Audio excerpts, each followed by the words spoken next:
বিরোধী দলনেতা শুভেন্দু অধিকারী দাবি করেছেন রাজ্যে 17,91,000 ভোটার কার্ড অবৈধ। এই অবৈধ ভোটার কার্ডের লিস্ট তিনি নির্বাচন কমিশনের কাছে জমা দিয়েছেন এবং এই অবৈধ ভোটার কার্ডগুলো যাতে লোকসভা ভোটের আগেই বন্ধ করা হয় তার জন্য কিন্তু সুপারিশ করেছেন। এবার আপনার ভোটার কার্ডটা এর মধ্যে নেই তো আপনি কিভাবে চেক করবেন যে আপনার ভোটার কার্ডটা ঠিক আছে, সেটাই ভিডিওর মাধ্যমে দেখাবো। তার আগে শুভেন্দু অধিকারীর বক্তব্য আপনাদের কাছে পেশ করি। আমরা মনিটরিং করার পরে আমরা আজকে সিওর কাছে ফলস ভোটার 42টা লোকসভা কেন্দ্রে 16,91,132 জনের ডকুমেন্ট তথ্য দিয়ে গেলাম। এটা মূলত ডবল এন্ট্রি, মৃত ভোটার এই কেসগুলোর ক্ষেত্রেই বেশি হয়েছে এবং ডবল এন্ট্রিটাই হচ্ছে ম্যাক্সিমাম। এবং ভোট দিয়ে তো ওনাকে ক্ষমতায় এনেছিলাম। এই 16,91,132 ভোটারের ডকুমেন্ট আমরা নিয়ে এলাম, দিয়ে গেলাম। এতে name, father name, age same আছে 79,645, এপিক সেম আছে 11,487।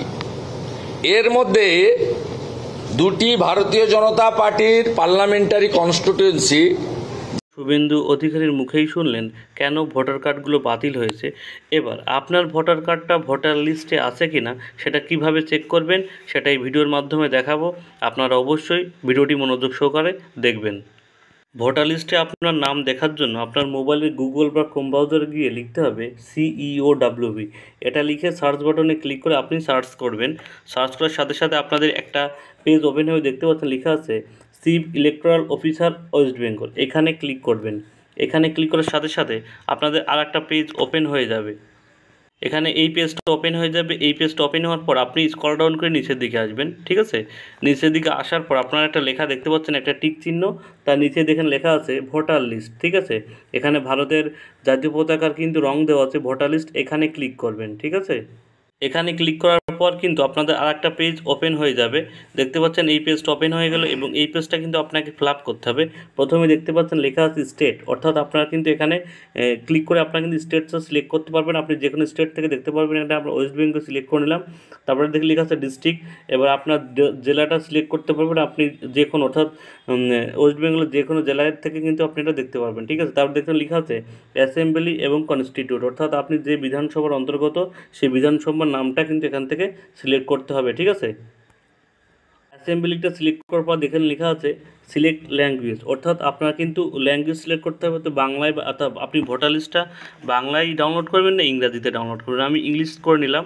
তারপর এখানে যে ক্যাপচার কোডটা আছে, যে ক্যাপচার কোডটা দেখতে পাচ্ছেন, এই ক্যাপচার কোডটা দেখে এই বক্সের মধ্যে আপনি বসাবেন। ক্যাপচার কোডটা বসানোর পর নিচের দিকে আসবেন। দেওয়ার পর নিচের দিকে আসবেন। নিচের দিকে আসার পর দেখতে পাচ্ছেন এখানে কিন্তু আপনার প্রত্যেকটা কিন্তু ভোটার কেন্দ্রের নাম কিন্তু এখানে শো করছে। ঠিক আছে, এর মধ্যে আপনার যেটা দরকার সেটা কিন্তু আপনি এখান থেকে ডাউনলোড করতে পারবেন। নিচের দিকে দেখতে পাচ্ছেন এখানে যে অপশন আছে, এখানে ক্লিক করলে কিন্তু আপনি এগুলো কিন্তু পেজগুলো কিন্তু আগাতে বা পিছাতে পারবেন। ঠিক আছে, এখানে আগাতে বা পিছাতে পারবেন। আপনার যেটা দরকার আপনি কিন্তু সেটা ডাউনলোড করে নিতে পারবেন। এবার এখান থেকে মনে করুন আমি এইটা ডাউনলোড করব। ঠিক আছে, এই কেন্দ্রটা ডাউনলোড করব। তাহলে আমার যেখানে যে ডাউনলোডের অপশনটা আছে এখানে ক্লিক করলে কিন্তু এটা অটোমেটিক ডাউনলোড, আপনারা দেখতে পাচ্ছেন ডাউনলোড কিন্তু অটোমেটিক শুরু হয়ে গেছে। আপনার মোবাইলের ফাইল ম্যানেজারে কিন্তু এটা ডাউনলোড হয়ে যাবে। দেখতে পাচ্ছেন এটা কিন্তু ডাউনলোড হয়ে গেছে আমার মোবাইলে। ঠিক আছে, এখানে আপনার কিন্তু আপনার ভোটার কেন্দ্রে কিন্তু সব ডিটেলস আপনি কিন্তু এখানে পেয়ে যাবেন। ঠিক আছে, পার্ট নাম্বার, ঠিক আছে, কত থেকে কত আপডেট সব কিছু পেয়ে যাবেন। ঠিক আছে, এবার এখানে নিচের দিকে আসার পর আপনি দেখতে পাবেন আপনার নামগুলো, অর্থাৎ আপনার যে নামটা আছে সেটা কিন্তু আপনি এর মধ্যে থেকে আপনি কিন্তু চেক করে নিতে পারবেন। ঠিক আছে, অর্থাৎ যারা নতুন আবেদন করেছিল, যারা পুরনো ভোটার কার্ড ছিল তাদের নামের মধ্যে আছে নাকি বাদ চলে গেছে, এটা থেকে আপনি দেখে কিন্তু আপনি শিওর হতে পারবেন যে আপনার ভোটার লিস্টে আপনার নাম আছে কি নেই। ঠিক আছে, এই ছিল একটা ছোট্ট আপডেট আজকের ভিডিওর মাধ্যমে। ভিডিওটি ভালো লাগলে অবশ্যই একটা লাইক, কমেন্ট, শেয়ার করবেন এবং আমার চ্যানেলে নতুন হলে অবশ্যই চ্যানেলকে সাবস্ক্রাইব করে রাখবেন। সবাইকে ধন্যবাদ, সবার জন্য শুভকামনা রইল।